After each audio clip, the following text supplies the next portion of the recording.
Hello and welcome to the Elbows Down MotoGP podcast. My name is Alex Higginson and once again I'm joined by Jimmy Harrison.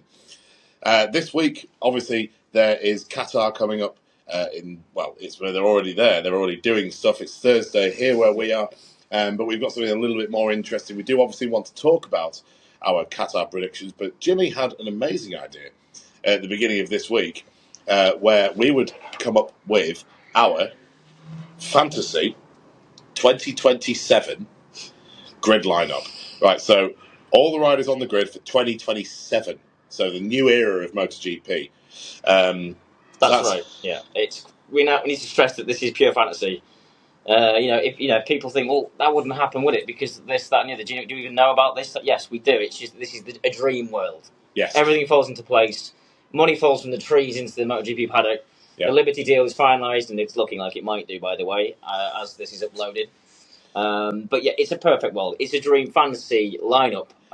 It's not predictions. It's just what we would love to see. And both of us have compiled our list of 26 riders on the grid in MotoGP, which is, I think we both agree, and a few of our listeners also agree. We've heard from a few of you that a 26 rider lineup is the ideal world in MotoGP. We want to go back to the good old days.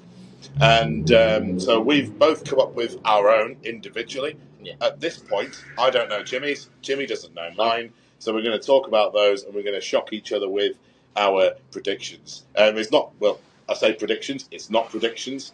No, it's not. It is 100% fantasy.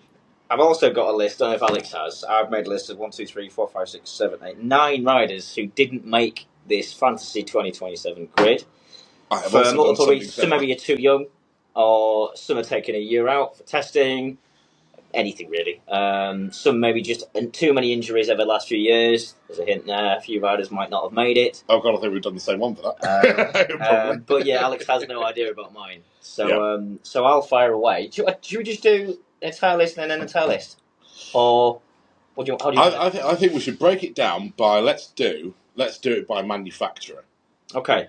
Yeah. So we're going to do that, and then obviously we're going to talk about Qatar and the fact that we think that Qatar might be a very, very interesting weekend.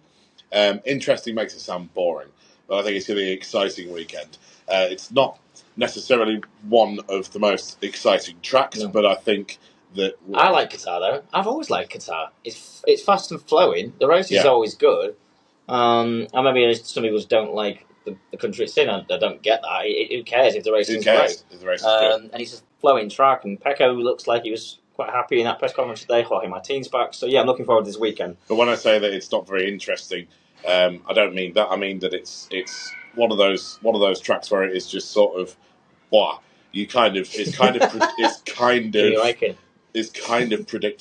It's kind of, we've seen what's happened in the past. We kind of have a good idea of what's going to happen over the weekend. But that could all change. Yeah, I know what you mean. Yeah, that could all change this weekend. But anyway, so let's. We're going to make this a relatively shortish episode. We're going to hopefully do about an hour's worth of about 45 minutes worth of. Depends how long we babble about each team, basically. But yeah, basically, yeah. I think the best place for us to start, Jimmy. Okay, I'm going to let you go away with this. I keep thinking you can see my list. I don't like it. No, let's not see each other's cards. Yeah, let's go like that. I think probably what we should do is start with the top manufacturer at the moment. Seeing as they've got the most amount of riders in their factory. So let's go with Ducati. Yeah. So Ducati. So obviously, at the moment, we're gonna. I've stuck with the three teams that we've currently got, which is Lenovo Ducati, the factory squad. VR46 being VR46 being the sort of the factory backup in place of what used to be Prima Pramax stuff, and then Grassini. So let's go through those. So I'm going to let you go first because I'm quite scared. Ducati Lenovo team is Pecco Bagnaia and Fabio Di Giannantonio. Wow, that's exciting. Before we go into conversation about that, mine is going to be Pecco Bagnaia and Alex Marquez. Do you know what? In fact, 3-4 days ago I thought of this, and Alex Marquez was his first teammate. Pecco was always staying there for me because I think he's Ducati's golden boy, and I think he will stay there unless things go really sour this year or next year. But yeah, that's really interesting about Alex Marquez. You kept him, and I got rid of him. I think it's extremely interesting that you've got Didier, because Didier at the moment has sort of been... Didier has become a stablemate of VR46. It's a stablemate being a sort of Matt Bertism. He's become this... he's become sort of like an adoptive son of Valentino Rossi, rather than the natural ones like Bears and Mino, Vietti, all that sort of stuff. All those sorts of riders that sort of grew up. Yeah. Morbidelli, that grew up under VR46. Didier sort of... The thing is, Didier now, I think, is starting to get to grips with this 24... 25 bike. 24 bike. No, 25 bike. It is 25 bike. 25 bike, yeah. And I can see in time him being able to beat Alex Marquez. Alex Marquez is a machine at the moment, so probably not anytime soon. But there's a reason Alex Marquez didn't stay in that team for me, and it coincides with something else we'll get to after Ducati. Yeah. Okay? I think, yeah, okay. I've chosen Alex Marquez, and being the boring one, I've chosen Alex Marquez because if I were to lose Marc Marquez, and I was Gigi Dall'Igna and Davide Tardozzi, who would I want to replace him? The bloke who's right behind him for the first 2 races of the season, definitely, and for the sprint of the most recent race, and also what should have been the podium in the most recent race. So I would choose Alex Marquez. Sorry, Alex. I realised that Alex Marquez got called Marc Marquez several times during that funny thing that they had at the one Thailand place in the pre-event. Sorry, the pre-event thing where they kept calling Alex Marquez Marc Marquez. That was really embarrassing. I imagine it's been a lot of his life anyway. But, yes. So I would choose Pecco Bagnaia, Alex Marquez. You would choose... Interesting that Mark, who is killing it, doesn't feature in his team right now. I find that quite interesting. Yeah, I don't... Well, it doesn't surprise me that Have we forgotten to put him anywhere? Yeah. No, we haven't. No, of course we haven't. That's stupid. But this is a perfect world, so I think some viewers can guess where at least one of us is going with that. Your second Ducati team, Alex. VR46. So do you want me to go first or do you want you to go first? I can go if you want. I've gone for Nicola Balega. You've gone for Nicola Balega? Yeah. I have taken Nicola Balega and I've put him somewhere else. I love that. I love that we've both got Balega somewhere. I've put here, wins the 2026 World Superbike Championship. Ducati want him in Grand Prix. Vale happy to have him back under the VR46 banner again because I think the end of 2019 they sort of separated. And Franco Morbidelli is still there because he can still get podiums. That's my VR46 thing. It's not mine. Go on. Mine's completely different. Mine, I'm putting Didier. He's staying there. Right. Okay. He's staying there. Is that from now all the way? It doesn't go anywhere. That's now all the way. Yeah. Remember that we've got the majority of this season. We've got next season. Yeah. And then we've got 2027, right? Yeah. And I think that keeping the same guy in the same place for a few teams will be extremely important. And VR46, developing a rider on having that third rider on the most up-to-date machinery will be extremely beneficial, especially if they're getting rid of someone especially if Marc Marquez goes elsewhere, which we'll get on to in a minute. I think it would be extremely beneficial for Ducati to have a rider who is used to being moved up on factory machinery. Yeah. No, I think again more patterns will emerge from that. So and then my second rider in VR46 is going to be Celestino Vietti. Now, I mean, with his current form, it makes sense, and he bloody well nearly was in my VR46 Ducati team. He was very, very close. I think that in VR46 there needs to be... And it's probably more likely than my team. There needs to be a child of Rossi's. One that has been there since day dot. I think that nobody else really qualifies for it. Yeah. I have actually... No, they don't. I have actually put Franco Morbidelli as not having a ride. Interesting. Wow, Franco Morbidelli will not have a ride in 2027 in my lineup. there are a few reasons. The main reason for me is that Morbidelli has been in the paddock for a hell of a long time. He causes the most amount of kerfuffles. Think about first round of the year. Think about Thailand. Think about the first thing that he did. He was the first person to piss Pecco Bagnaia off. And you think about practice. Pecco Bagnaia didn't get into Q2. His lap time was cancelled. His lap time that would have got him through into Q2. I remember it well. Was cancelled. Was cancelled because of Franco Morbidelli. Yes, race direction put out a yellow flag illegally, and race direction admitted afterwards. Yes, we put out a yellow flag when there shouldn't have been a yellow flag, and because of that, Morbidelli was in the way. And even though race direction said to Ducati, said to Davide Toldozzi, look, we made a mistake. We shouldn't have put the yellow flag out. We still ballsed up, but we're still scrapping Pecco's best time. And Pecco's best time was scrapped. And then he tried to do a fast lap again. He tried to replicate it, and Morbidelli got in the way. And I genuinely think that this has happened too many times with Morbidelli. Stuff like and that. For me, if I was a team boss, I wouldn't want him in my team because he's pissing about with everybody else. Yeah, I mean, I get all that, and he almost didn't feature with mine, and I mean that because there's so much good choice in multiple paddocks, not just the Grand Prix paddock. That's why obviously Balega's got the other ride for me. But Morbidelli, I mean, this is a fantasy thing. I've mixed it with a bit of realism and inevitable loyalty from Rossi to Franco if the results are there. Now Franco has had a podium this year. We can't deny that. His form's there. No. And, he spent last year recovering from injury. He's had 2 years like that now. I think he spent most of 2021 injured. And most last year injured. He's finally getting to grips with it. I can see him being one of those riders that you can't believe is still there, that will still be there. Fair enough. Be like Taka. Like Oliveira. Yeah.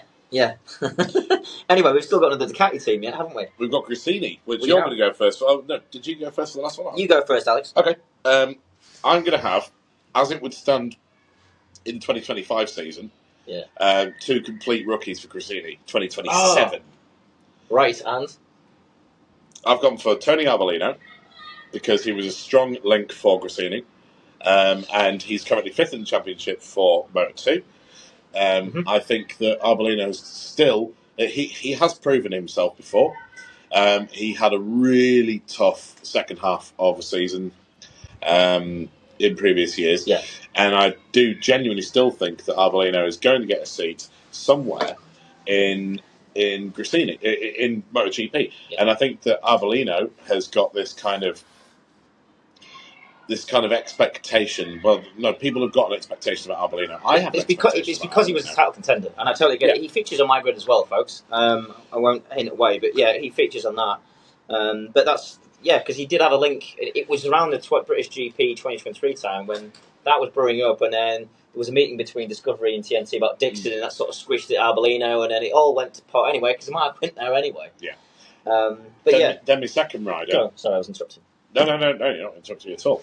This is all up for discussion. It's all up for debate. My second rider in Gresini Ducati 2027 is a rider that we've discussed. Everybody has discussed, and everybody has discussed him disgustedly, and everyone has discussed him in a sort of shocked way, and everyone kind of has this image about him that he's too old. He shouldn't get to go to MotoGP, that if he did go to MotoGP, it would be a passport thing, but it's Jake Dixon. And I've put Jake Dixon as the second Gresini rider for 2027. Not necessarily saying that he will be there in 2026. I think he possibly might be. And that's a prediction, not a fantasy. But genuinely, in 2027, I think Jake Dixon will be there at Gresini. In 26? Well, I think... we have skipped a year here, but in 26. Skipping a year. So Jake Dixon and Tony Arbolino for me for Gresini 2027. Yeah.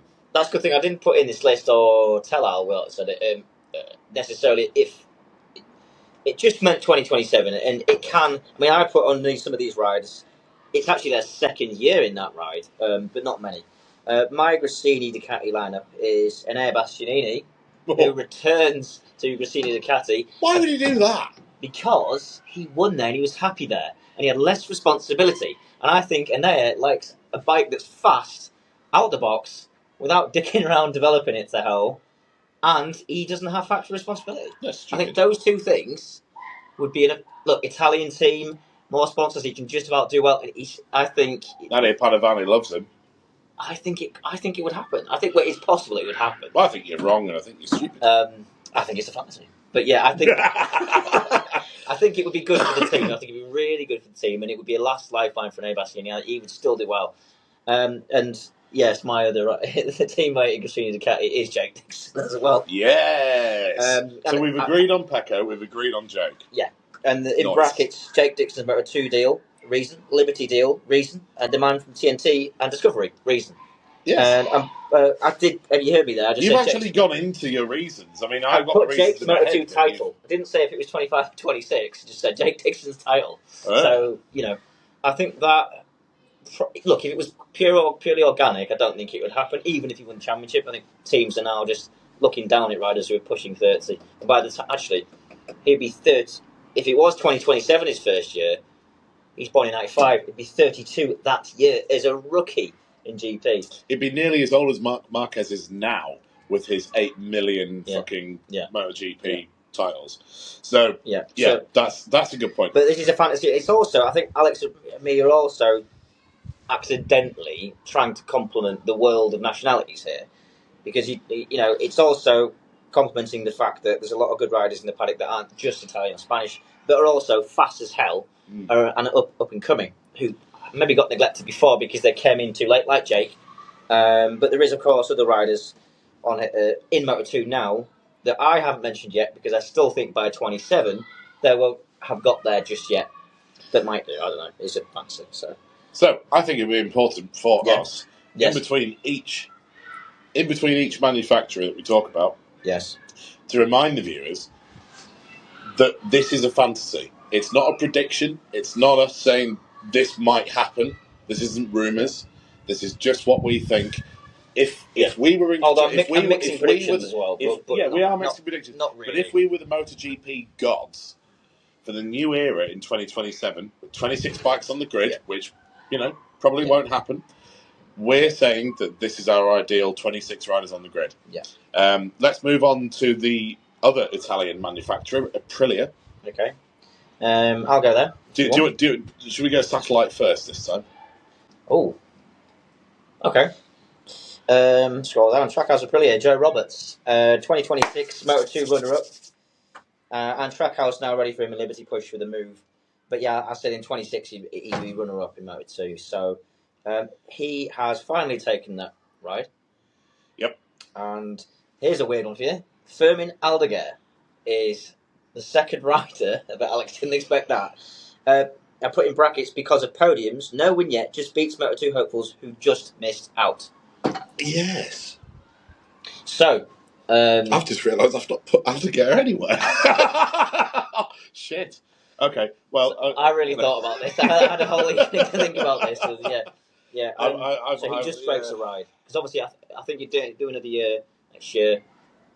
Don't even know what happens after Aldeguer. But as a fantasy... I totally don't. as a fantasy, I would put Aldeguer potentially there. Yeah. Okay. And that would be a really youthful team again. I don't think Aldeguer deserves the ride in the first place. No, I mean, we both said that. I was proved wrong at the main race... Till he binned it. But then that's going to happen if you're rookie. But Pedro did that. How many times did Pedro do that last year? But I haven't put Aldeguer anywhere. I think he'll be in MotoGP next year. Yeah. Okay. But if you think about people that have come from Moto2 that have snuffed it, or that, have been snuffed, you think about Remy Gardner, Augusto Fernandez, to name two. Another rider that I haven't put in my lineup at all is Raul Fernandez. But anyway, let's go on to I'll go on to mine. Trackhouse for me, Joe Roberts. Completely agree with you. Solid, absolutely solid. Yeah, I think it would be absolutely daft. I think that when Justin Marks said when Trackhouse became a thing, when Trackhouse came into MotoGP, basically. Not when they became a thing, they've been a thing for a while. But when Trackhouse came into MotoGP, Justin Marks said we are a long way off an American MotoGP rider. Yeah. Well, I think that's why I put a reason for 2026. And I think that it was extremely unfortunate that Joe through his injury potentially, we don't really know why, but he was overseen and Agura got his spot that we all thought Joe Roberts was going to get that. Yeah. He was championship leader, and then all of a sudden he wasn't because he was injured.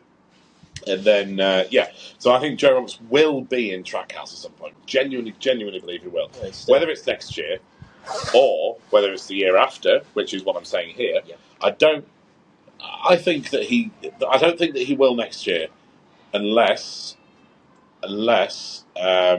Oliveira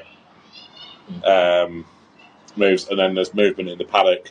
Someone moves over to his spot, and then we've got a spare spot where Raul Fernandez was. So Raul Fernandez moves over next year to Miguel Oliveira's spot, and then we have Joe Roberts move up into that place. But do a relatively brand new team really want two relatively new riders in their team?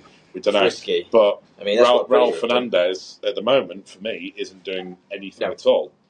So why would you keep someone who's stale that clearly has a lot of money? Why would you keep someone who's stale? Because they really believe in him still. And obviously he's got raw pace when he wants to. I mean, this is Davide Brigio we're talking about here, who was hired to be the team manager, and he's still believing. I don't think Ralph Fernandez will be there next year, let alone 2027. But I don't think he should be, but I think he probably will be. His vision is about fast youth is quite unique, and it's worked with Agura, so who knows? He might see something more in Aldeguer. That's what I put Aldeguer in there for. But yeah. I also put as my second rider, Aaron Canet. Sorry, I didn't even realise I've done that. Sorry, guys. It's been a long day. Aaron Canet. I've put for my second Trackhouse rider. I had initially that's cool. I had initially put Canet in the Yamaha seat, but I sort of thought back to when a couple of years ago, when I think this is 2023, going into the 2024 silly season, I kind of put Canet there because in the 2023 sort of silly season going into 2024, there was a rumour of him moving up to Yamaha, and the reason that never came into fruition was because of his tattoos. Squished by Lynn Jarvis, basically, Yeah. So Lynn Jarvis obviously not there anymore. But I still sort of thought, would he hold a grudge? Does he really want to go to a MotoGP team that snubbed him? I don't know. So I've put him. I want Aaron Canet in MotoGP because I genuinely think he deserves it. Genuinely, just from his track record recently, he doesn't have to win a fucking championship in Moto2. I still think the man deserves a ride in MotoGP. So I've put him in Trackhouse Aprilia for 2027. I mean, on the new bikes. So that's where I'm at with. Deserve it as well. Yeah, and I think he would really, really deserve it. And if I was Aaron Canet, if I was put on an Aprilia with his riding style, I'd be like, yeah, fuck it, that's a perfect scenario. He doesn't feature on my grid. He's one of it's actually 10 riders that didn't feature. Sorry, Aaron. But yeah, I'll be happy to be proved wrong. But let's be honest, there won't be two brand new factories anyway. Probably. But yeah, that's our satellite team. That's the Trackhouse Aprilia team. Yes. And for the factory Aprilia team. Do you want me to go first? Okay. Go. Cool. I'm going to say Jorge Martin's still there. I think he's going to learn from his great friend at Aleix Espargaro. Yeah. I think is this the team where we got the same? No, because you've already said Bastianini. And Bastianini is my second rider for Aprilia. I think Aprilia is the absolute perfect bike for Enea Bastianini. Look at the way that he rides. Look at the way that he's smooth into corner, and he's just absolutely brilliant. And he knows exactly how to look after his tyres. I think that the Aprilia is perfect for Enea Bastianini, and I want him on the Aprilia squad for 2027. I really, I think that Enea. It's good on the front end, but he's good with the rear. Good on the front end. Yeah, exactly. But the other thing is as well, and this is just from a passport point of view. Yeah. Aprilia want to have an Italian on their bike. They've got Marco Bettecchi at the moment. They want to have an Italian on an Italian bike, and they haven't had it for so many years. Yeah. You know, think about all the years of Alessio Spargaro, the couple of years of Maverick Vinales. Yeah. Let's keep up this tradition of having an Italian on an Italian bike in Aprilia, because Aprilia, at the end of the day, they're like Tricolori all over. Yeah, well, they do it once a year somewhere on the bike, don't they? Or the kit, or the team kit, they love it, don't they? And for me, Enea suits Aprilia down to a T. You think so? Just watching him ride, he is absolutely what Aprilia should be looking for. And I was actually really annoyed when he signed for KTM. Do you know what? That might be a dark horse because he's doing really weirdly well at the end of races. Yes. Well, it's not weird at all. He's good at the end of race. We're used to him being good at the end of races, but he could end up in Trackhouse. You never know. But that's a fantasy, another fantasy entirely. Yep. What about you? So for my Aprilia factory, I've gone for Jorge Martin. Stays, does well, and wants to build something with them. Wins races probably in 26. Don't know about this year. We'll see. But yeah, he's joined by Ayagura, who continues to shine with Trackhouse potentially next year, but is promoted to the factory team naturally through podiums. So Ayagura, for me, it was just a natural thing for him to go to the Aprilia factory team. In fact, he was probably one of the first thoughts I had in the entire thing. I thought he would definitely be a factory rider by then. Really? Yeah. Okay. Because he's. I agree with you. Yeah. Just different factory. Yeah. Ayagura, what, going from Trackhouse to Trackhouse to a factory? I think well, we're going to go on to the next manufacturer in a minute. I'm just getting a little bit nippy. No. No. I'm just thinking. You're talking about the factory Aprilia, a natural progression for riders to go from satellite to factory. It's your opinion, but you said different factory. We're on about Trackhouse. Trackhouse to factory Aprilia. Yeah. But do you not think that would be possible if you're fast enough? I think it's highly possible. I think that if I was if I were in factory Aprilia, if I were Livio Support, or whatever it's called, Support. I actually think he'd give Martin a hell of a run for his money. Shut up, you horrible chav. I would. So we had a bit of our mild interruption there from the ladies, and which is absolutely fine. Of course, didn't see the text. Of course. Yeah. Why would they? Either way, so now we've got a dog with us who needs to be on the floor. But yes, so we've just finished our critical analysis of Aprilia in 2027. Yeah. Now we're going to move on to I think. No, I'm not looking at it. Don't worry, Sniff. So I think we should carry on with factories that are still in the paddock. Before we move on to factories that are, I was going to go Honda, but if you want to go Yamaha, no, let's go Honda actually because I'm really excited about this. Okay. I'm excited, but I've got a feeling the excitement's going to be like blown to pieces when Alex has the same team. Do you want to go Honda first? Yeah, I'll go Honda. So this is like Christmas. We're opening the 2027 team. It is actually really exciting. I've written this in a certain way, so I've put Repsol Honda team. Now back to a full winning bike, winning form. Yeah, we both said the same person. I'm pretty sure you're leading up to the same. With returning Repsol and Red Bull sponsorship, Red Bull was previously sponsoring these two riders in the past. This attracts Marc back at age 34 with a big money deal. Yes. Marc Marquez and top rep Razgatlioglu.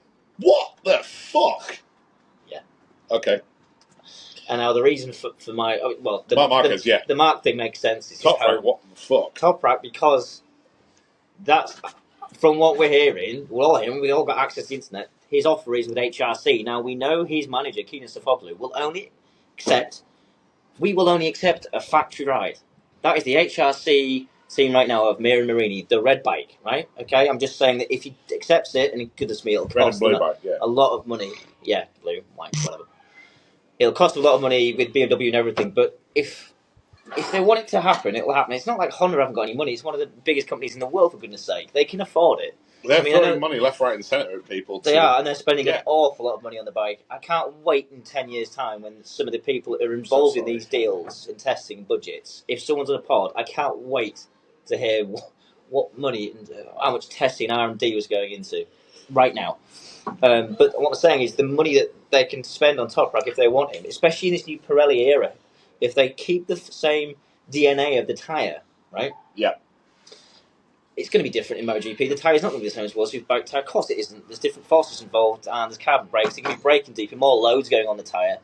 And also, don't forget that the World Superbike tyre is a production tyre. Yeah. Not no, it's not a Grand Prix tyre. No, it's Grand not. Prix tyre. No, which is obviously a prototype tyre. I do recall. Actually, I don't know if you. I think you can find it on YouTube. Colin Edwards for a Michelin promotion in 2005. They put Michelin Pilot tyres. Yeah. Nice.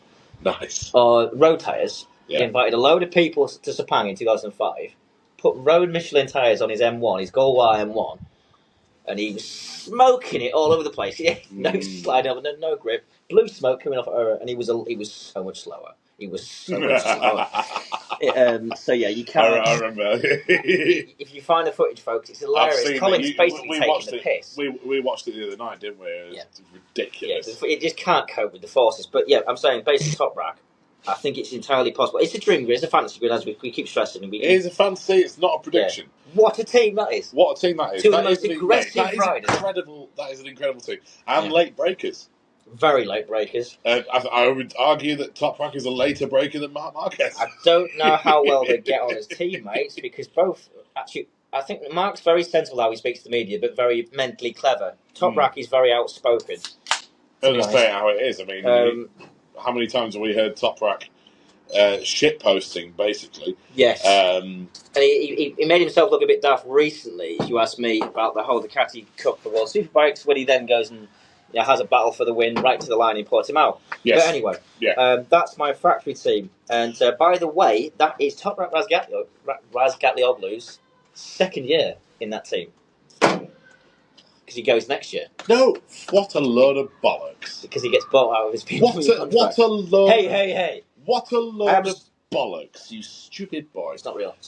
It's fine. This is fine. It might be fine. It might be. Look, I haven't said it's definite 2027 only. It's fine. But yeah, that's the second year. All right, cool. I have also said Marc Marquez. Yes, of course. And then I've been a little bit of a renegade, I'm afraid. We mentioned we mentioned a rider earlier on who we thought, you thought through natural progression would go to a factory team of the same manufacturer. Now, I think natural progression is the right word. We've seen this rider spend a lot of time with Honda. And when I say Honda, I mean Honda Team Asia. And then when we lost, when this rider saw that Honda were not doing so well in MotoGP, we think decided. Oh, right, okay. So that's what I thought you were going to say. I know where you're going with this. Go on. Sorry, I should. I've lost my train of thought. Honda thought. Yeah, so Honda thought, wow, we've got this rider. This has been great. And then this rider thought that the Honda's not so good in MotoGP. Don't want to go to MotoGP yet. Yep. I want to stay here. I want to win a championship. And then I want to go to MotoGP either when the Honda's better or with a different team. Or with a different manufacturer. That rider is Ayagura. Yeah. So my two factory riders for Honda in 2027 are Marc Marquez and Ayagura. Brilliant, I like that. Well done. Honestly, I love that we've got two very different teams, but that is good that you've got Ayagura being very clinical, very ice cold. Yep. And that's a good teammate for Marc. Agura-ish. Yeah. Agura-isms. Brilliant, I like that. Then we're going to go on to the LCR squad. Obviously, fuck off.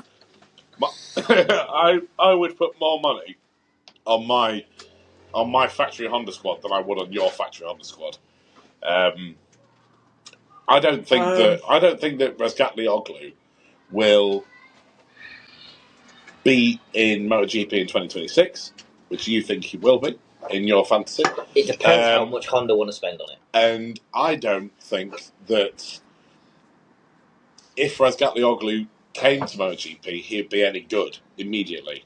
I think there's this whole on the Michelin. The Barrys from Barnsley on their BMWs will tell you that it's going to be Razgatlioglu. I'll tell you, it'll be Razgatlioglu next year. No, it'll be Razgatlioglu next year. Top Rat. That's my Barnsley accent. They won't be able to say his name. No. They won't be able to say his name. That Razgatlini. Him. He'll be on Honda next year. Those guys load of rubbish. Are probably right. Sorry. Are you saying that Barry's from Barnsley are going to be right? They're probably right. Potentially, they're probably right that he'll do well in the Pirellis if that formula stays. Yes. But in 2026, if he goes next year, I don't think you'll see a successful Top Rack unless the Honda has a transformation.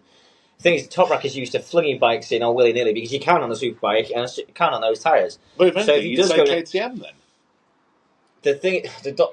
This is why it was a fantasy, because at the same time he could kill his career. Well, he wouldn't really, because he'd just go back. It's a fantasy. We're going to argue about it. The thing is, if Top Rack did it next year, he'd struggle on the Michelins. It's going to be a tyre thing, right? For me, because he's basically a magician on wheels with those Pirellis on the BMW. He's incredible. Yes, but you can't do that shit on a Grand Prix bike. You can just crash every corner. It's going to be such an adaptation for him. Really massive adaptation for him. Because you cannot spin your rear tyre in MotoGP. Yeah. You cannot spin the rear and expect to win a race. No, exactly. You can, but you won't finish in the points, basically. No. You'll be an exaggerated version of when Miller couldn't save tyres, basically. This is where it gets really interesting. Go. LCR. Yes. Right. Let's go for the Italian side of the satellite team first. So let's go for Lucia Cecchinello's squad. Nicolo Balega. That's where I put Balega. Wow. LCR, right? He's won the 2020. I completely agree with you. Won the 2026 World Superbike Championship, and he has been selected. He's been given an offer by Lucio Cecchinello for LCR Honda, and he's gone. Fuck, MotoGP, yeah. And he's gone for MotoGP, and he's taken up. The Italian side of things make sense, yeah. Yep. Yeah. He's got the Italian livery, he's got the Italian sponsors, and they would be spuffing themselves over it. Think about it. We've got John Zarco on there at the moment doing amazing work, great. But I really, really think that for me, I would like to see, and this isn't me predicting stuff. We have to remember. This is me predicting stuff. This is me fantasizing. Nicolo Balega on the LCR Honda. That's really interesting because they have some Italian sponsors still at the moment, so it would make sense. They could, it would make sense. The way you explain it, it's fetishizing. Fetishizing. It would be great. And then my second rider. They've kept the same rider for so damn long. Maybe they'll do it again. I really want them to keep Somkiat Chantra. Simply because... I didn't think he was going to say that. I thought he was going to say Zarco. No, I really... No, on the Idemitsu. Okay, I'll tell you... On the Idemitsu... the Idemitsu Honda... Yeah. I genuinely believe someone is pulling their bin at the moment, and it's very loud, and I'm sorry if that's being picked up on the microphone. Shut up! I think Somkiat Chantra will still be there. I think he's the only rider this year so far that hasn't scored a single fucking point. But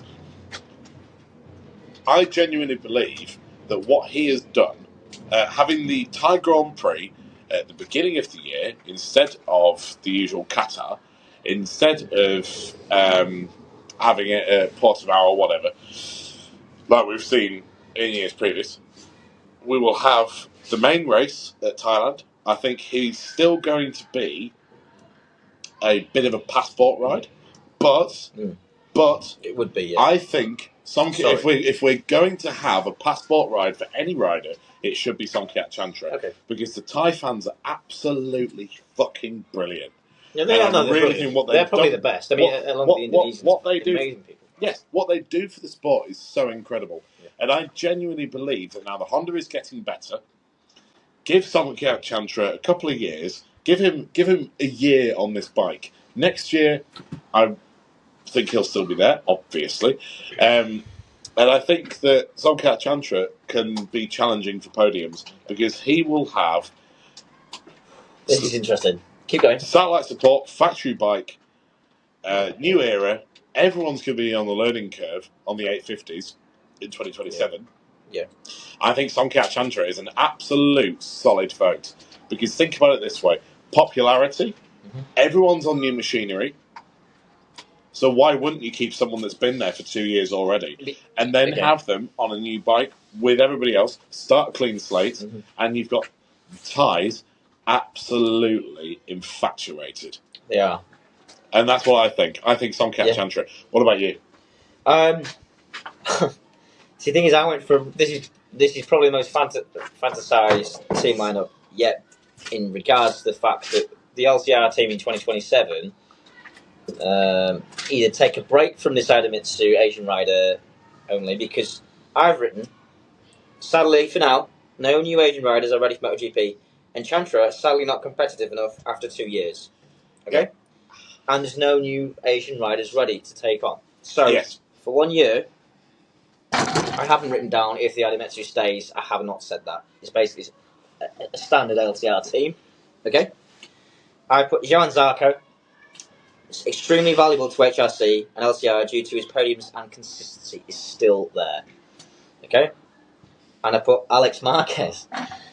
Oh, you're boring. Returns to Honda the same year as Mark, and I wouldn't put it past those two doing the same thing. Because of it, the reason Mark went back to Honda in this dream world is because it's competitive again. Alex thinks the same. And Alex gets a factory bike, and it's good money through Honda directly. It's a factory bike. It's not an LCR payslip. It's HRC payslip. So Alex Marquez goes back to LCR. No. But that's wrong. How it had to happen in this fantasy. Is it? You ran out of room, and you've binned it on LCR. He wasn't there. He moved back in Jimmy's mind. That's a load of rubbish. Alex, you put Nicola Balek on it. The way you described how Balegi got there was beautiful with the Italian sponsors, but still, fuck off. What? Anyway. But yeah. You're stupid, and your face is ridiculous. It's a plain... Yeah, great. Ooh, Nick, that was something else. Anyway. Anyway, so that's Honda. We need to keep this swift because... by the way, folks, if anyone actually watched the last episode, not many on YouTube, but more on Spotify, sorry for the 3 different locations. At least we're in one place today. Well, touch wood so far. The silver green dots are all right. Yeah. Do you want to do KTM next, or do you want to Yamaha? I don't want to do KTM at all, but yeah, let's just go KTM. Let's just get KTM. We've got 2 new manufacturers to get through yet. On top of the rest. So. KTM have only got 1 team for 2027. It's the factory squad. Oh, that's interesting. So this is different. So I've got 2 teams still. So let's do the factory squad as Alex has said then. So you go first. KTM. Yes, Red Bull KTM. This is the first Red Bull as well. This is the first big disagreement that we're going to have. Right. In this podcast, where we have several massive disagreements at that time. Right, okay, we'll see. So, KTM have been bought out by someone big, and they have said to them, right, yes, we're going to support you so you can continue in MotoGP, but you're only having 2 bikes. Right. We will support Dakar, we will support motocross, we will support everything that you're doing, but you're only having factory riders, and you're only having 2 bikes per series, right? So they're only having 2 bikes in MotoGP, is the way that I'm seeing it. Okay. And this is where I waver from it being a fantasy to being a prediction. I've done that with some teams, and you're doing it with this team. It's a fantasy. It's a fantasy that KTM will still be here. Yep. But it's a prediction that if they are still there, they will only have 2 bikes. And those 2 bikes those 2 bikes will be ridden by Brad Binder and Alvaro Carpe.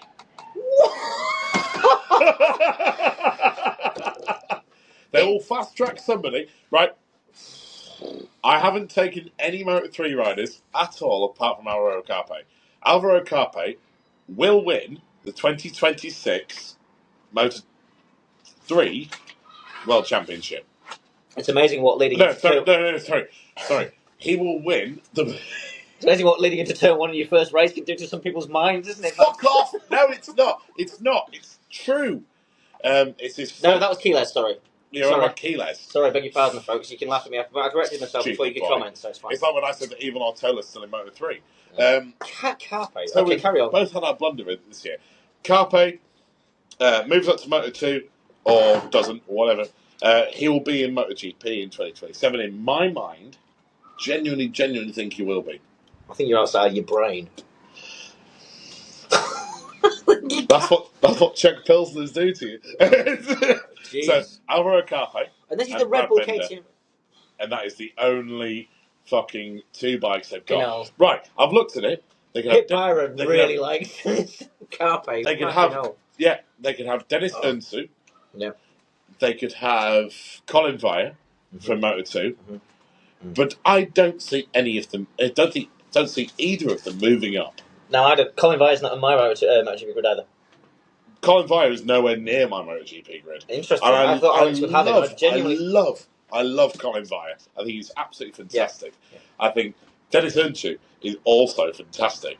I don't think either of them will have that spot. I think there is going to be some weird thing where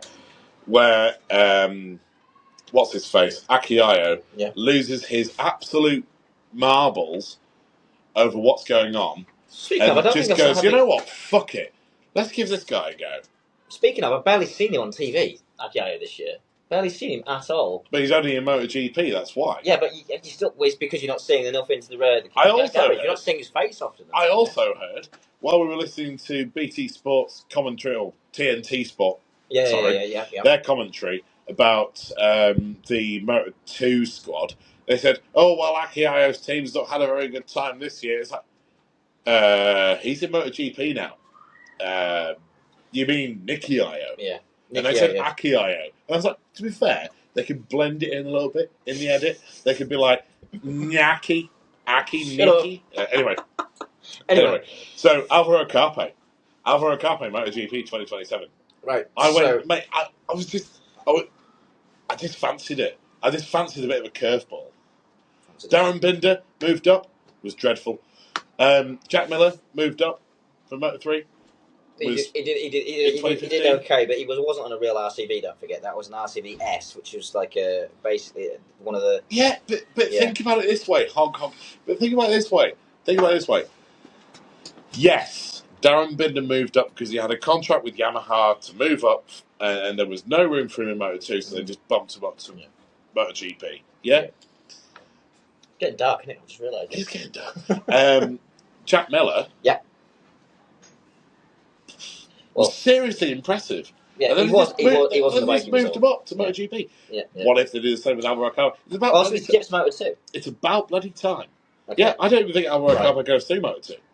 Let's just put him in MotoGP. I think there's riders like Keyless and Piqueras that are faster than Carpe. Sorry about the big. Let's just come back down to earth for a sec.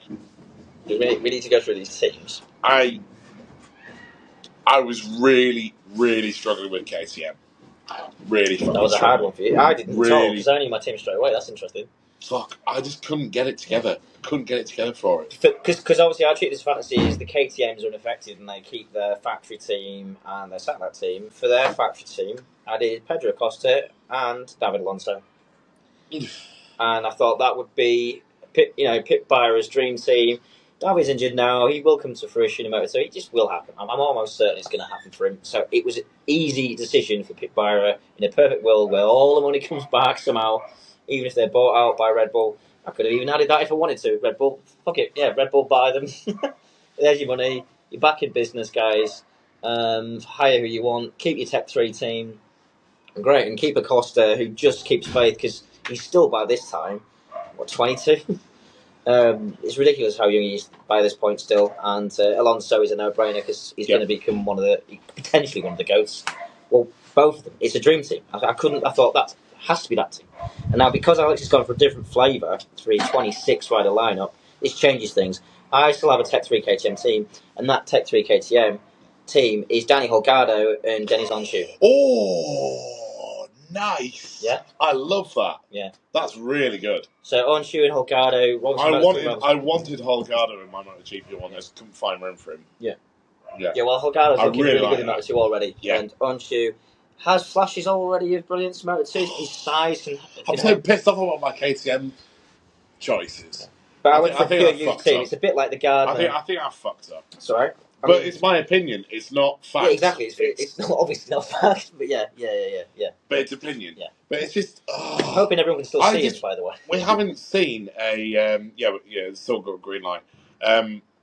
No, due to the sunlight. I just wanted to have another one of those years where we have a Moto3 rider move up to MotoGP. Mm-hmm. I think I don't know. I just want to throw a curveball. Yeah, I don't really have a great. I don't really have a great explanation for it. Yeah. I think it's a great idea. I don't think it's a great idea. I think it's a shite idea. Anyway, that's because you now know you can see Holgado and Onshu in Tech 3 because they did well in Moto2. Now he's like, yes. But yeah, I think those two be. Hervé always likes his youth coming up if they're fast enough, and Hervé Poncharal will be only too happy probably if Holgado wins races as runner-up or Alonso as a champion in 2026 in Moto2. Yep. Both of them in the team, I think that'll be a fantastic team for Tech 3 KTM. Anyway, moving on, Alex. We need to keep this going because we're getting dark. We're probably getting dark if that is. We've got Yamaha next. So we've got Yamaha. And do you want me to go first while I'm... You go first. On? Monster Yamaha, they've still got the Monster sponsorship. Fabio Quartararo is still their team leader. Yes. And Marco Bezzecchi is the second rider for that team. Occasionally shines with the Aprilia, I put in brackets here. Yamaha wanted speed and experience. Good money deal. So Bez goes to Marv.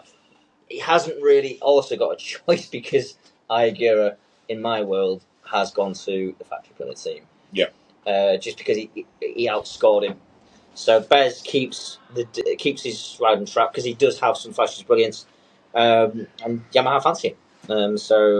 Bez is a great rider. Bez on his day can be exceptional. And in a new era, on the Pirellis, a rider who's got a natural feel like Bez has. He's a naturally gifted rider, very, very naturally gifted rider. I think he'd be great. So Fabio and Bez, I think is a decent team. Do you know what? It was almost that for Aprilia this year, wasn't it? Yes. If the Martin deal didn't happen. Yeah. But yeah, that's my Monster Yamaha team. Alex, what's your Yamaha team? Is it Monster? I'm guessing, or? Yes. So yes. Well, I haven't really gone for sponsoring the sure. Factory and satellite. I'm doing because I don't know what's going to go on with that sort of thing. I have agreed with you on Fabio Quartararo. Yes. He will still be there. He'll always be there. He's on 12 mil a year. Fuck off. I'm not going to move anywhere else. Yeah. And that bike is getting competitive. Yes, he's getting beaten by Jack Miller, but let's just think. So, Fabio Quartararo. And? Cool. Do I guess? No, I'm not going to guess. You go. Pedro Acosta. Oh, Yamaha, okay. Yeah. Factory Yamaha, Pedro Acosta. Yeah. To be fair, I don't think that's impossible in the coming years. He's the most outspoken KTM rider at the moment. Mm-hmm. He's the one that is slagging them off the most and saying that this bike isn't working for me. I really don't see him in 2027, especially when they're larking on about the fact that they are not currently producing a 2027 850 bike. Yeah. They're not, engine. They're not producing, they're not bothering with a bike. No. He's the youngest rider there. Yeah.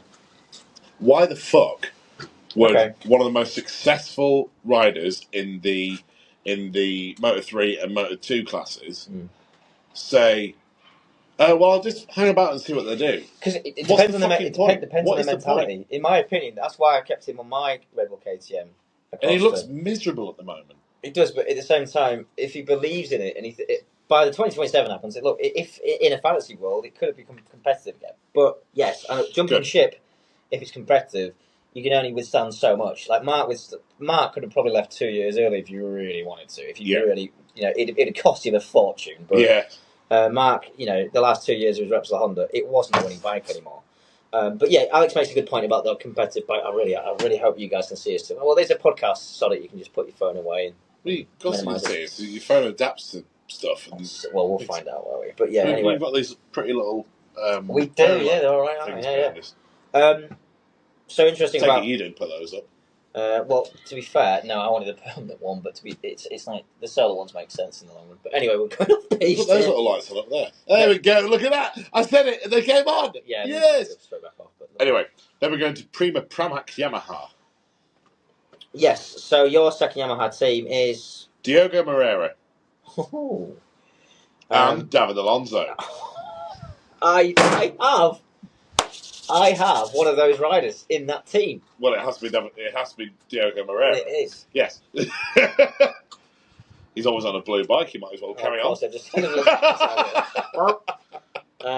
Well, yeah, for me, Arbolino moves up because of the Pramac program, and he ends up doing well in Moto2. And for Moreira, for me, Brazil makes sense. The new track. He's fast. He'll win in Moto2 this year. Probably next. Well, definitely next if he's winning this year. So that's primarily Arbolino and Moreira. I thought that was a great little junior team going there. I think it's great. I mean, I've already got Arbolino in my You do. But yeah, I mean, your first rider, sorry, one more time? Your first rider in Pramac? Yeah. In Pramac? Yeah. Moreira. And you were the rider? I've lost it. He's lost his Alonso. David Alonso. Of course it was, yeah, sorry, yeah. Not Alonso Lopez, fuck him. Interesting. Diogo Moreira. And David Alonso. That's a good lineup, actually, yeah. We've both gone for youth there, haven't we, really? So that's good, yeah. So let's keep the spirit. Suzuki, so yeah. Right, yeah, so we're coming back with two manufacturers that aren't in the... Currently there. So this is pure fantasy now, isn't it? Pure fantasy. So Suzuki are coming back for 2027. And that's what we're... I put sort of dreaming Suzuki, their return, factory team only. That's all they've got, a factory team. Yes, same here. Right, okay. Yes. I wonder if we've got the same thing here. No, we have not. Oh, we've not, have we? Oh, fuck no. Do you want to go? I'm going to say John Zarco. Oof. Amazing development rider.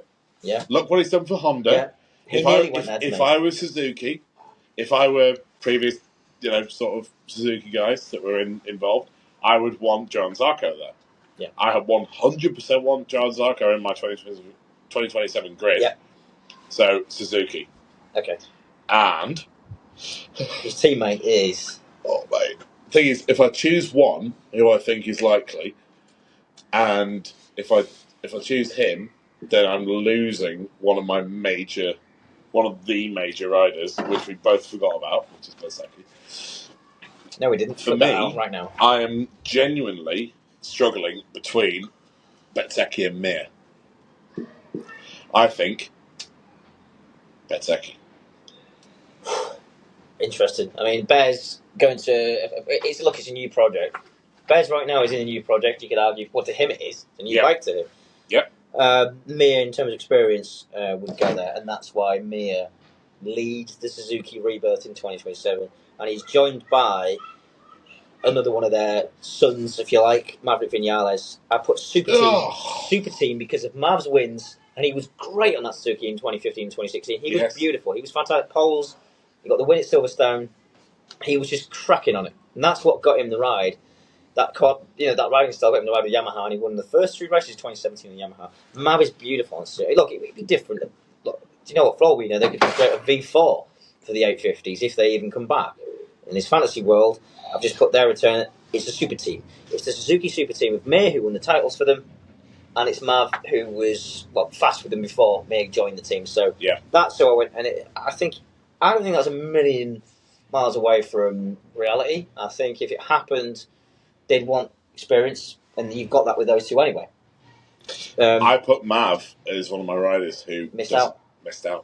Yeah, he retires. Right. End of 2026. Retires. No Superbike, no, just retires. That's it. He leaves the MotoGP paddock. He leaves the MotoGP paddock. Yeah. If I was Vinales, I'd just fucking retire. But not because I don't think he's talented. I think he's amazingly talented. I think he is one of the most talented riders on the grid. He's never ever been able to fully show off his talent because potentially because of how his work ethic is there, but it's how he uses his talent. He's never been able to fully give it an example. Give it an example. It's 2017. His first 3 wins. That's it. After that, I don't think he's mentally strong enough against his rivals since then. No. Which is a bit harsh, but I don't think he's mentally strong enough. But he still keeps that ride in Suzuki. Go for it. What your next? Then we're moving on to a brand new one. Yes. Which it's been heavily hinted at, is BMW. Yeah. This is the last one, folks. This is the last one. It's getting dark. BMW. And for me, BMW not only have a factory team, but also a satellite team. Because you sacrifice your second KTM team, so you get 2 BMW. I get 2 BMWs. 4 BMWs, sorry, yeah. I get 4 BMWs, yes. And it is fronted by Toprak Razgatlioglu. Yeah, okay, makes sense, the BMW ties. Yeah, okay, yeah. And Jack Miller. Yeah. Now that's interesting, because I've got Jack in that team as well. Yes! Because I've put in brackets Honda /Ducati /KTM /Yamaha Experience and Race Winner, and he's still fast. So Jack... He's still fast. Yeah. He's going to be on a BMW in 2027 for me, because, for me, I think you want new blood. Yeah. You want someone that is experienced with the BMW team. And you want someone that is experienced in the MotoGP paddock. Yeah, yeah. So for me, Razgatlioglu, you've got both sides of the sun. That's a You've great got Razgatlioglu and Miller. That's a great pair. Beautiful. That's a great pair. And say nothing else. I'm done. I don't need to. That's a good team, mate. I have to think that's a good team. Yeah. I think it might be better than mine, but I've gone for Alex will find this boring. But I put this is what I put: BMW brackets first year factory team only, pure experience and grit and good in races. Brad Binder and Jack Miller. So Brad on a BMW. Look, I think with his KTM experience, I think it'd be good. I think good egg for BMW if it happens. His first name begins with B as well, and Brad BMW. Well, my name's Alex too. But I don't get this luxury of having a second team because I kept a second KTM team. So your second BMW team is right. We've got a Czech Grand Prix. Philip Salac. Salac in a satellite BMW. Okay, interesting. Yep. Okay. Philip Salac. Plus him. Then Manu Gonzalez. That's really interesting. That's your grid done.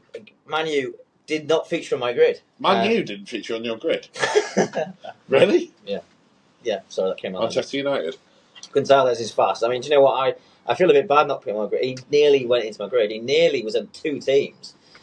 And then I thought, and it kept reminding me myself it's a fantasy, and that sometimes riders can get overlooked, or sometimes riders are in a good place, right time. I think he is, to be honest, right now, because some rookies aren't quick enough. It sounds like I'm slagging Gonzalez off, but I just don't think. It also sounds like I'm being snobby against the super stock paddock, which he came from, but he didn't make it. And now we're going to talk about the riders that we didn't include very, very briefly. So Maverick Vinales, for me, has retired at this point. Mm-hmm. Franco Morbidelli has moved to World Superbike. Okay. Alex Rins has retired entirely because he just hasn't been able to recover from his injuries. Yeah, I've got and well, exactly Raul Fernandez has had to move to literally anywhere but MotoGP because he's shit. And I've got him on my list. I didn't put that because he's shit, and he's clearly just there because his dad thinks that he can do better than he actually is doing. Trackhouse still love him, but not lads. What's occurring? Right, well, we'll do that again. No, it's fine. We'll just carry on from where we're going. You what, love? Shut up. Oh. Did I put the toilet seat down? Yes, I did. So shut up. Anyway, carry on. Now, I think, they're the only ones that I really mentioned anything about. What are you going to talk about? I said riders who didn't find a 2027 ride, but will after 27, or their time in MotoGP is over as a full-time rider for now. Luca Marini. Now, Luca Marini... Oh, yeah, Marini. I didn't put him there either. I think I would say he becomes, let's say, the Aleix... alongside Aleix, he's a test rider. I think he's important to Honda. I did nearly keep him instead of Morbidelli in VR46. I would say he's going to go back to VR. He nearly went back to VR46 Ducati in my fantasy. We didn't yet. Alex Rins for exactly the same reason Alex said. Literally exactly. Injury. Miguel Oliveira, again, the same injury prone. Raul Fernandez, again, same as Alex. Sergio Garcia, I think he would get there eventually, but not in 27. He still didn't get on the grid. Garcia. Manuel Gonzalez, Did feature on Alex's grid, not on mine. Didn't quite get there yet. Aaron Canet didn't feature on yours and did Canet's on mine. there. Yeah. So Aaron Canet, just because of silly snobbery in the GP grid, and still didn't win a championship from here to now. I think that's still likely, unfortunately, for him. Vietti's next there. Sergio Vietti still didn't get the right. The thing is, he nearly got that VR46 team for me was one of the hardest because same here. Yeah, it took me ages. I've also written down Izan Guevara, who is getting there in Moto2. He's getting there, and you can't forget his Moto3 world title. What a season he had, and what a talent. Guevara has been listed there because by the time he's 27, he's the age you'd expect to be MotoGP if you're quick enough. So Guevara's there, and I've put Colin Byert underneath that in case he gets fast. Colin's great. So, I mean, look, we could have put the whole paddock underneath that. I mentioned those riders because of now, and in 2 years' time, or a year's time from now, these contracts would be negotiated, or beforehand, let's be honest. So, yeah, that's the grid, basically. So, I'll do a really quick run-through of my lineup. Alex can say his, and then we'll do briefly some news, which makes no sense because we just spoken about Toprak's rumours to HRC in our fantasies. So the grid for me is Repsol Honda is Marc Marquez and Toprak Razgatlioglu. Ducati Lenovo team, Pecco Bagnaia and Fabio Di Gianantonio. Aprilia Factory, Jorge Martin, Ayagura. Red Bull KTM, Pedro Costa and David Alonso. Suzuki, their return, Jomir, Maverick Vinales. BMW, their first year, factory team only, Brad Binder, Jack Miller. LCR Honda, Johan Zarco, Alex Marquez. VR46 Ducati, Balega and Franco Morbidelli. Grassini, Ducati is Enea Bastianini and Jake Dixon. Tech 3 KTM is Daniel Holgado and Dennis Onshu. Trackhouse Aprilia is Joe Roberts and Fermin Aldeguer. And Pramac Yamaha is Diogo Moreira and Tony Arbolino. And for me, it's Ducati. Let's go. I don't know why you broke up Honda like that. It was really annoying the way you just read that out. Ducati. I was doing factory teams and then satellite, sorry. Oh, I see. Yeah. For me, Ducati is factory team is Pecco Bagnaia and Alex Marquez. Then Grassini is Jake Dixon and Tony Arbolino. VR46 is Fabio Di Gianantonio and Celestino Vietti. And then Aprilia, we've got Jorge Martin, Enea Bastianini, Trackhouse, Joe Roberts and Aaron Canet. Honda, we've got Marc Marquez, Ayagura. LCR, we've got Nicolo Balega in the... Fuck off! I can't say I'm right! I said Balega. I didn't say the yeah, some people say Bulaga. Some people say Bulaga. Nicolo. Bukaki. Nicolo. And then we've got Somkat Chantra as well, heading up the Idemitsu squad. Yeah. And then we've got KTM, Brad Binder, Alvaro Carpe. Don't know what the fuck I was smoking when I said that one. Yamaha, we've got Fabio Quartararo and Pedro Acosta. And then Prima Pramac, we've got Diogo Moreira and David Alonso. Suzuki have only got one team, same as KTM. We've got John Zarco. And we have got Marco Bezzecchi. Then we've got BMW coming into MotoGP for the first time for a bloody long time. We've got Toprak Razgatlioglu and Jack Miller. Yeah. I think when Razgatlioglu comes into the MotoGP paddock eventually, we will get used to saying his name a lot more, and even when we're drunk, we'll be able to do it. And then satellite team, we've got Filip Salac from the Czech Republic and Manu Gonzalez. I don't even think you're drunk. You just had a long day and then you're having a beer after. Just had a fucking long day and a beer after, and I'm like, what? But yeah, I really enjoyed doing this. I'm really enjoyed this. I'm also hoping that people listening on Spotify or on YouTube are not looking at us because, well, you might not be able to see us, but probably anyway. It's summer, let's go outside. It's April, the most British thing ever. He says in his shorts, I'm like my old man. Of course, you put your shorts. I'll get my top off for next week. You know, no one wants that. Trust me. I just put also in other news, folks. The rumours are everywhere. It sounds like Toprak has. This is realism now, folks. We can go away from the fantasy area just for like a few minutes before we go. Stop wanking. Rumours are now everywhere about Toprak, and now you're getting legitimate news outlets now talking about it. Okay, legitimate ones. It does sound like HRC put him an offer, but will they? Do you think we need to make this fast because we know we're getting on for time? Do you think I want a bottle of wine as well? So it's all right. Anyway, you can tell. Do you think Honda would buy him out of a BMW thing, or do you think he would? Honda will offer to. But do you think that Keenan Sofoglu, his manager, will say? But okay. So you think what do you think Keenan's going to do then? I mean, it has to be Leonardo DiCaprio or fuck off. Does Keenan Sofoglu want to chase the money, or does Keenan Sofoglu want to chase world championships? All he's done so far is block That's Toprak's GP career. All he's done is block. Yeah, he's a fucking wanky guy from the way I see it. And for me, the question is: do you want to win world championships, or do you want money? And Toprak, what's he going to say to that? Yeah, but the thing is, for me, does Toprak want to get to 50 when he's with a lot of money in Turkey from dominating World Superbikes? Oh, maybe I should. Or maybe I should have done 2 years. Yeah, and it didn't work out, but at least I tried it. But and get humiliated. I don't think he would. I don't think he would. As long as it's through a Pirelli era. And he doesn't just do a single year next year and go fuck off. That would be really annoying. If Toprak accepted a year next year and then left before Pirelli era, that would be stupid. BMW are already thinking about developing a bike for 2027. Who is better suited for moving across with a team than Toprak? Yeah, but again, with him and his manager, we want a manufacturer that's already established in making Grand Prix bikes. I think it'd be Honda. I really do. That's why that's what they're thinking about. But think about street cred, if that's a word.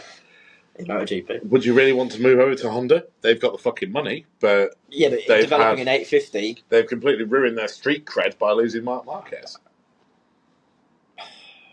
Yeah, but at least now... And now losing Repsol. But it's now... but when they had Mark, it was toxic as well, because all the development went around one person. Now it's around more normal riders with great Grand Prix level skills, but not unbelievable once every 20 year skills. At least the development now is finally progressing because it's across a playing field of regular fast riders, not just one unbelievable rider. You'll ask anyone in the paddock, the Honda was a pig for almost anyone else. Cal could do well on it, maybe now and again. You get a pole from Tucker in Aragon now and again. Just random bits of form. Yeah, once. So it's. I think they'll take it, and obviously the money would have to be big for Toprak to make the move as well. It's got to be 10 million plus. 10, I think, is a push because they've also got to buy him out of BMW as well. I've also put welcome back this weekend to Jorge Martin. Yes, the world champion is back this weekend, and we have got confirmation now that Jorge Martin will 100% be fit. Be trying at least, yeah. Be trying to be out on the track, yeah. Whether or not it's a bit early, there are some media sources saying we don't reckon he'll make it to the sprint lineup. Well, I hope he does. I read that as well. Yeah, I really hope he does. But we'll see what Jorge Martin can do this weekend. Obviously, remember he's got some serious complications with his wrists and his hands, which are huge for riding a bike. For those of you who actually ride a bike, it's a mess. It's a mess with his injuries, but we'll see. He might be playing it down. He might be better than he thinks because he walked. We'll see. He walks in the paddock very relaxed. Whether that's because I won't be finishing the weekend anyway, or it's because you know what, guys, I can actually make the end of this race. But even if he does, can he get points? Can he get? He's not bad at Qatar. We'll see. We'll have to see. We wish him the best. I mean, I'm so bloody glad he's back. I'm really happy the world champion's back. It's been shite not having him there for the last 3 races. Yeah, really has. Yeah, well, we will never know what could have happened if he did more than 13 laps at Sepang in February. And we'll just never know that. This will always be a year that he won't win the championship. There's no chance in hell. He was never probably going to win the championship. Will he win races this year? If he wins a race this year, he's a hero already, frankly. Yes. With the Ducati mafia. Welcome back home, Martin, and I hope he does. I hope he can finish both sprint and race. I mean, I'm not going to predict where he'll finish. I'm not even going to predict the weekend because it's never right. But I hope he finishes races, and I tell you what. I hope he doesn't come off. Yeah, 100%. 100%. Because can you imagine if you aggravated the injury? And then we're losing for another 3 races. Yeah, and the rest. Shite. Yeah. So, but yeah. Anyway, folks, I think our predictions for Qatar are pretty much set in stone. Because we haven't made any. That would be whatever happens, we're going to say. But I think genuinely, this is going to be the turning point. Or at least the very last stone in turning point, Right. if that makes sense. In which direction? To it not looking like a one-horse race. Okay. Not necessarily Pecco. I was going to say, is this your way of saying Pecco's? No. I think this could look like the sort of weekend where we see Alex, where we see Pecco and Mark battle. They make mistakes, and Alex Marquez, already in the lead of the MotoGP World Championship, starts going away with the championship. Wow. Okay, there's a prediction.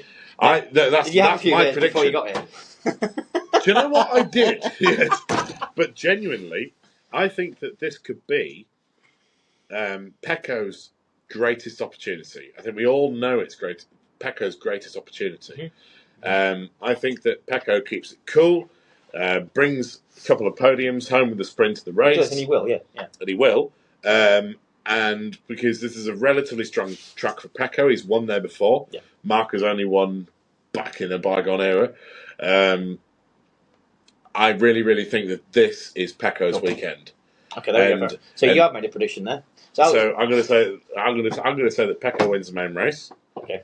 I'm going to say that Pecco doesn't win the sprint. Maybe Mark does, but I think it's going to be a similar sort of case. I don't think Mark is going to crash. I think Mark is going to keep his points safe this weekend. Yeah. If I was Mark, I would make my points safe because I know it's not a massively strong track for me.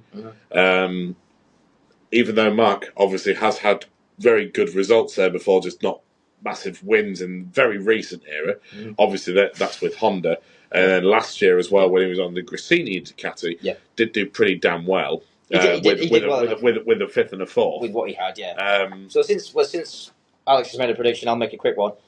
I think Pecco will win the sprint, and I think he'll lead the race, and I think Mark will catch him, to Pecco's surprise, and Mark will shove up the inside, and I think he'll ruin the party for Pecco. He'll ruin the party for Pecco, and Pecco will not be pleased, but Mark will win the main race because of it, but Pecco wins the sprint. That's my prediction. Cool. Okay. Yeah. I think that's about where we are. Yeah, and I think that the championship's going to get even closer. Bearing in mind that at the moment there are only 12 points between the top three and one contenders. between P1 and P2. Yeah, one between P1 and P2, yeah. and then only a smattering of points back to P3.